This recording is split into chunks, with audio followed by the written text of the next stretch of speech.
চায় না যে তার বাচ্চাটা মারা যায়, তো সরকার হামের টিকাটা দিতে দেয়।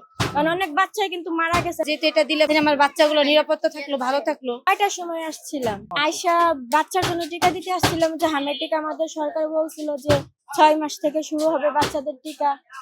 আয়সা দেখি যে ক্লাব বন্ধ, যে এখন আসছে ওনারা আয়সা বলতেছে যে টিকা দেওয়া হবে না, টিকা নাকি সরকার আবার ঘোষণা করছে যে আবার যখন দিবে সেই সময় মানে ই করবে। একটাই আবেদন হয়েছে গিয়া যাতে সরকার হামের টিকাটা দিতে দেয়, কারণ অনেক বাচ্চাই কিন্তু মারা গেছে। কোনো মা চায় না যে তার বাচ্চাটা মারা যায়। সেটা আমি বলতে পারি না যে কেন দিবে বলছে আবার কেন এবার দিবে না বলছে। হয়তো অনেক মানুষ মারা গেছে, তার জন্য হয়তো বলছিল দিব, এখন কোনো হয়তো সমস্যা হয়েছে তার জন্য বলছে যে দিবে। এরা তো বললো যে হয়েছে গিয়া আবার নাকি রাত্রের বেলায় SMS আসছে, মানে আসলে যে টিকা আর দেওয়া হবে না, টিকা দেওয়া বন্ধ হয়ে গেছে আমি টিকার জন্য। এখন আসে এবার আবার ফিরে যেতেছে।